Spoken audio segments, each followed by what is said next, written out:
ye Bad Black wetwogerera yadduse dda mu ggwanga lyattu Uganda era avuddeyo wali eri ku mutimbagano n'atutegeeza ti munaye totandikanga lutalo nga tolina passport ate munnange ne ba lawyers naye nga mwasibye mutya bamikwano kansubire nti buli omu oli bulungi eyo gy'osinzira okubeera nga ate ompuliriza mujye baleka egyo gyonna gye mutuusako engalo mbasaasirako mwe n'abalina embeera embi gye muyitamu mbasanyukirako mmwe abatuuse ku buwanguzi mwabakoziza amazaalibwa olunaku olwaleero embagaliza amazaalibwa amalungi ag'essanyu mwabafiiriddwako abantu bammwe ensaba emyoyo gy'abagenzi katonda giwumuze emirembe agiramuze ekisagumya emitima abakaabi nganda ssakaate n'ab'emikwano omumbejja Aisha Nasolo geegange mmantuuse okubeera nga ate nkutuusaako updates kyenkusaba kiri kimu subscribe nga teekako akadde olema okubeera nga ate munange omissinga out yes munange Bad Black ye bw'ati we yakoze we twogerera munange mu ggwanga taliimu kigambibwa nti ali wali mu ggwanga ate munange erya Kenya era ali mu kulya life Akatambi ngenda kukakulekerako katini nnyo okekkaanye mukwano gwange then n'oluvannyuma tweyongereyo mu maaso.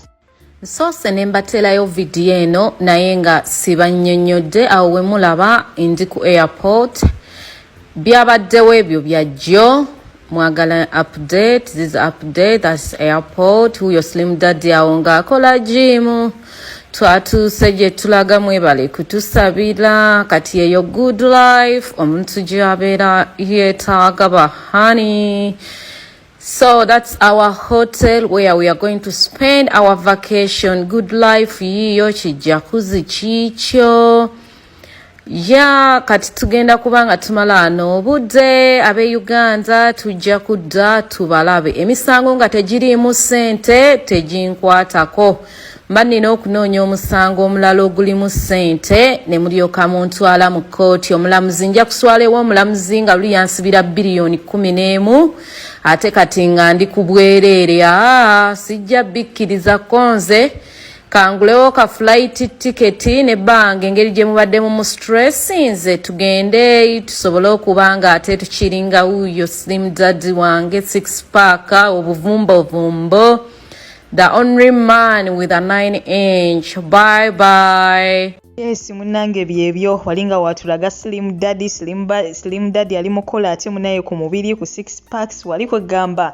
akokunywa we kali mu budde kwegamba yo life Bad Black agambira ddala munange yajigonza wabula katulinde wanaakomawo sangoba munange ginaakomawo oba gineyongerayo mu maaso era ayongeddeko bw'atyo nagamba nti ye emisango gy'abeeramu gya ssente baamusibira munange obuwumbi 10 so yagamba ntayinza kubeera nga ate omusango gwe baddamu okumusibira mbugwa cyber harassment yagamba nti ebyo tebikwataganirako ddala era tebisoboka so nga ate mukwano gwange nyongera okujjukiza Haji Mukisa Karim wali ku lulo gwe wenna alina ebizibu ebyenjawulo oyina olutu oyina ebisiraani emirimu giyuga amaka gayuga kwegamba buli kimu kyesibye oyina endwadde ezitategerekeka mukwano gwange mwekwate tojja kubeera nga ate wejjusa ajjanjaba ng'akozesa ekitabo ekitukuvu ekya Quran osobola omusanga ate wali ebujjuuko ku Mitiana Road oba osobola okubeera nga ate munange omukubira ku namba y'essimu 0778929141 butereevu ku mukutu ogwa WhatsApp nawe amukubidde direct ojja kuba ate omufuna mukwano gwange nawe yeetaaze apartment ey'omulembe ate munaye ku bbeeyi eya wansi aba West Apartments we bali ku lulwo era osobola okubeera nga ate obasanga wali esseguku katale ennamba yaabwe weeri ate munange awo ku posita yaabwe butereevu nabo ojja kuba obafuna so nga ate mu kweyongerayo mu mawulire gaffe amalala mukwano gwange ye munange Pastor Bujingo waffe atatujuza wabula kana Akatambi ekituufu simanyi lwaki kazzemu okubeera nga ate katrendinga wabula Akatambi kano nzijukiranga ak'emabegako wabula ate ku mulundi guno kavuddeyo nnyo bangi bali mu katambuza essaawa eno ku Facebook ku TikTok ne ku mitimbagano emirala kwegamba balaba nti ate bali kali mu kutrendinga nnyo wabula bineeno byaddiridde oluvannyuma lw'okusharing Akatambi akamu nga waliwo omuntu omu avuddeyo bw'ati ate n'abaako byayogera ku Susan Makula mbu tasobola kubeera nga ate azaalira Pastor Bujingo wabula ate munnange Akatambi kano we katandikidde okubeera nga ate katrending Akatambi kano ngenda kakulekerako mu maaso kaawo nenga Pastor Bujingo yali ayogerako ku bya Susan Makula okubeera nga bambi yavaamu olubuto mu kiseera awo nga kwegamba yagenda omusinkana nga Susan Makula yakabeera nga ate munnange avaamu olubuto so munnange abamu batandise okugamba nti oba oli awo yeyembeere muleetedde okubeera nga oba oli awo waluddewo ofuna olubuto manyi munnange abamu abantu abamu tudde eno ebbali ne tujjaje nga naye nga tetumanyi bantu ki kye bayitamu oyinza okuddawo n'ogamba gundi nga tazaayira musajja gundi nga tazaala naye nga tomanyi ngeri mukazi wattu gy'atoba mu kubeera ng'akola ki afuna olubuto oba okubeera nga tayagala, which is okay. So akatambi kano kali mu kutrendinga era ngenda kuba akatambi kano kakulekerako munnange Pastor Bujingo ye nga ye byayogera ate abantu essaawa eno bye bali mu kubeera nga ate akatambi bakatambuza. Ngenda kakulekerako mu maaso kaawo mukwano gwange, wabula nga ate ngenda kuba nsembyayo ebya alien skin saaka ate ne palaso. Bano jjukira olutalo lwava kubeera nga akatambi katrendinga wano ne wali nga munnange palaso ayina awo mu kafunda wakwatidde omuyimbi alien skin era nga butereevu amuli bize amukuba empi, wabula ebyaddirira tebyali birungi ate palaso yadda mu kwetonda, wabula alien skin akyakalubye okubeera nga akola ki amusonyiwa. Kinajjukirwa nti omuyimbi palaso alina ekivvulu ekigenda okubeerayo nga 9 omwezi guno gwennyini ogw'omukaaga ku cricket oval Lugogo era nga akirangidde okumala ebbanga, wabula alien skin mu busungu obungi yagambye nti naye agenda teekayo ekivvulu mu nnaku z'omwezi zezimu ate wali eri ku Freedom City. Kitegeeza nga 9 June omwezi guno gwennyini nga 9 ebivvulu bigenda kubeerayo 2. Ekimu kigenda kubeera ku cricket oval Lugogo nga kya muyimbi palaso ate ekirala ku Freedom City nga kya muyimbi alien skin. Kati no munange lwe lutalo olukutte wansi ne waggulu wano ne wali ba social media in-laws bo abamu bawuza team palaso abalala team alien skin kimenke kwegamba ebintu si byangu n'akamu era ne ba bloggers abamu bavuddeyo ne balaga side. Ngenda kuba nkulekerako akatambi ka blog omo Edi Mezaya saaka ate munange ne peng bano nabo bavuddeyo ne balaga side yabwe kwegamba buli omu ali mu kutwala ate side wajja agwa ku bayimbi baneno ababiri. Mukwano gwange gwe ogwa ku side ki? Kati no vaayawo mu comment section okunga abantu bo oyagala babeerewa nga 9 kigwera ku cricket oval Lugogo oba kigwera ku Freedom City. Vayawo mu comment section munnange batiimu gwe nabo baveeyo nga balayikinga comment yokwegamba ekintu tongera okubeera nga ate munnange tukiyumusa wano ne wali batiimu palaso beesootinge ate ne batiimu alien skin then oluvannyuma empaka tujja zisala tulabe ate munnange tugenda wa kwolwo olunaku nga 9 June. Ngenda kuba nkusiibula fonawo mukwano gwange kankulekereko obutambi buno. Goodbye for now, toseetuka wenna atawanyizibwa amajini emirimu gyagaana ekyeyo kikalubye saako oyagala genda kubeera ng'okuba kyeyo wabula nga visa eganye ebintu byo byesibye tewali kitambula kigenda maaso. Kankwanjulire Haji Mukisa Karim omusomi w'edduwa Nakinku agenda okusumulula byonna ebikusibye akuggyeko ebyo ebizimu ebijini ebikulemeseza okubeera nga ate otuuka woolina okubeera ng'otuuka. Nkubire ku nnamba y'essimu erizo 7782921 era ng'osobola okubeera ng'omufuna ne mukutu gwo gwa WhatsApp. Haji Mukisa Karim omusomi w'edduwa atagenda kubeera ng'akuyiwa. Suzani enkwana gye namukwana mwesesa namugamba nkulabye olimu amagezi ngenda kuwasa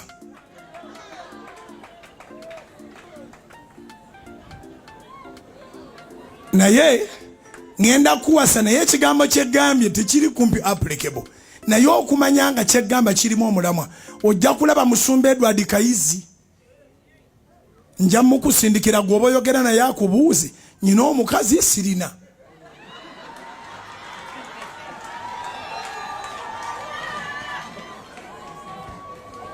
nabeera awo nga ayagala ku design nga ayagala kudduka biki buli kirowoozo kyonna ekiyinza okumugjawo yakifuna naye Mukama n'amunywereza. Naye nyina mikwano gyange bali begambye abagagga waliwo eyabagamba nti ndabika ndi mu relationship ne Suzani ne bamugamba oyo brother waffe tumaze naye emyaka egiwera ate nga kituufu abamu nabalaba 2-3 abalala nabalaba 2 myerere ne maaso awo ne bagamba oyo tubadde naye buli wantu. Oyo Suzani yani yekuba perfume ya sente meka ayambala ngoye ki essaawa ayambala ya sente meka mwana wani ani kitawe Bujingo tasobola kati nganze simanyi nti mu bantu abangi betwali tubaddemu mwalimu abeepika abanepikira abeekuba perfume, abambala engoye ez'ebbeeyi, abambala amasaawa, naye nga nze sibiriiko.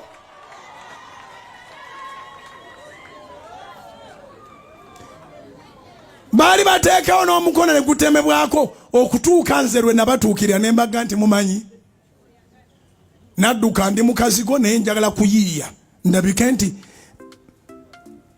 nziramu mbeerewo nga nnyina omuntu gwe ndowooza nti ategeera.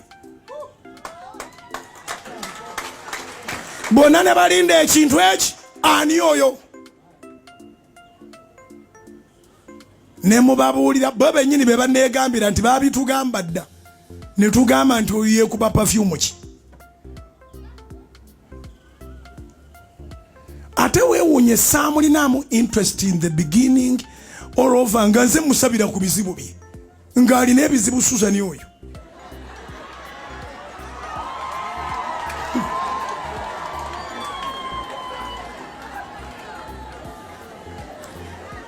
Ate nga ne mu bizibu bye mwalimu okubanga yasalawo tagenda kuddira basajja. Ye lwaki nkwogerera? Nze njogedde paati eyange. Susan jangu bambi nkwegayiridde. Jangu.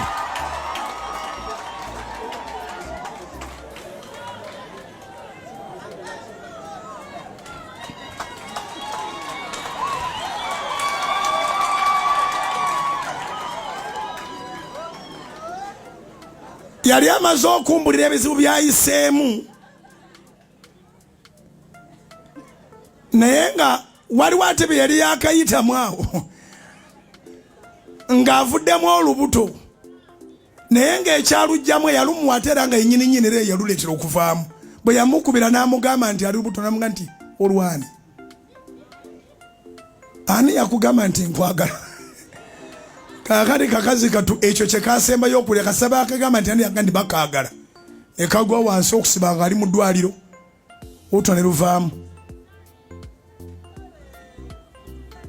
Kyemanenya Lubagamba saakulinamu interest yonna ate nga n'ebizibu byo mbisabira mbimanye era ngunneesiga era siroza nafulatinga kuwada omulundi ogumu namutomera gumu ne mugandi ngenda kukuwasa nkulabyemu amagezi nenziruka ne mugandi ebisigadde kayiza ajja bigamba.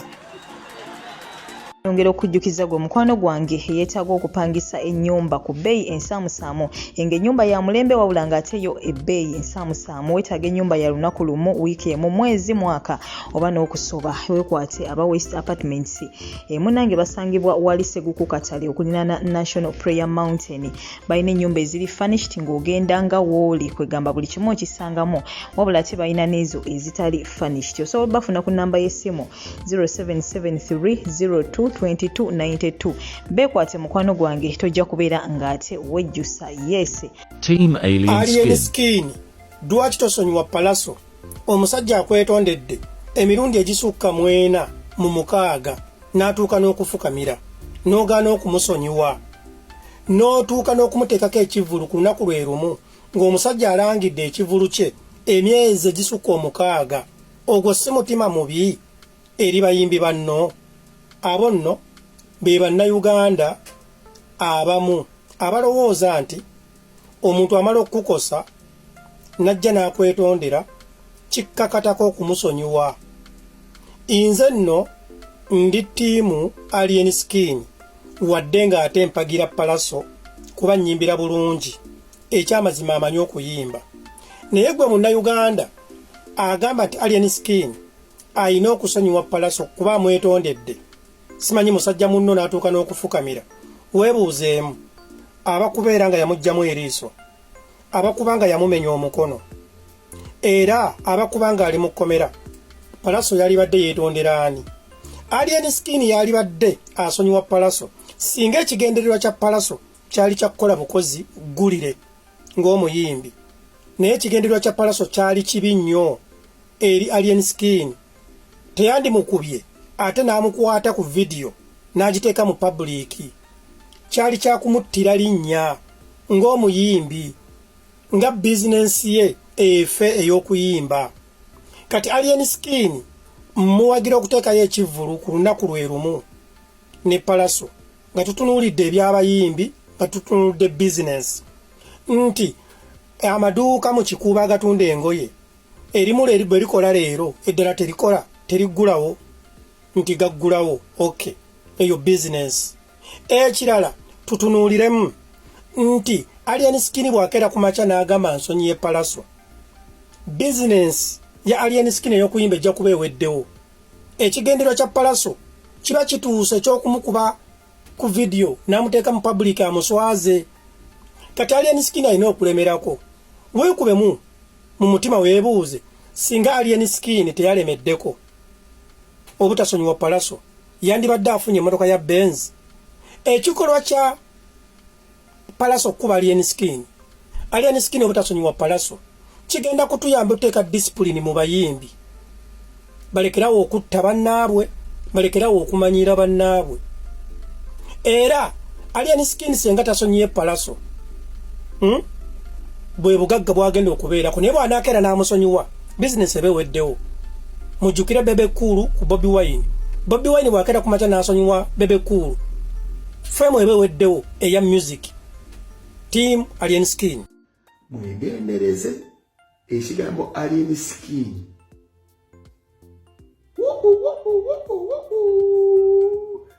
ekigambo ekyo kiyinza okumenya buli artist yenna yazaakoze ebyamagero bw'okikukozesa obubi oba n'okiyingirira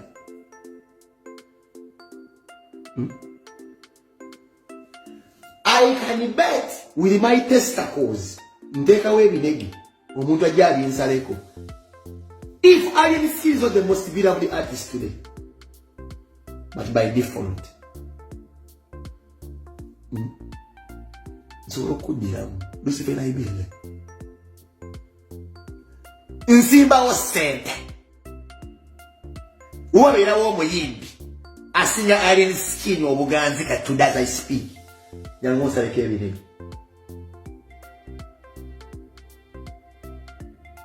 waliwo omuntu akola ebintu ne weebuuza if this man is not blessed with God's mercy it is actually his time.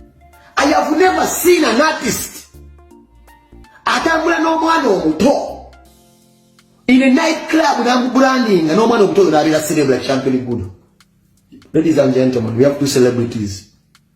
We have Alien Skin and the kid that he works with. Both of them act.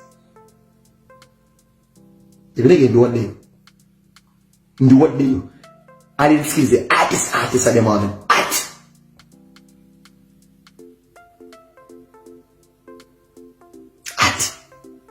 Act. Tabu. Tukwata ku muntu oyo kufiirwa kizibu nnyo. Kirwadde kisensera. Lwaki? Kangoli, why is Alien Skin the biggest thing now? Waliwo ebintu balina abayimba kulaba video toyinza kikkiriza. Alien Skin omusajja asinga okuyimba Gasiya naye muko karakita y'omusajja gye bamutonda yeepakegingamu n'ebigatto ku gatto omwana Katonda yamuwa pakegingi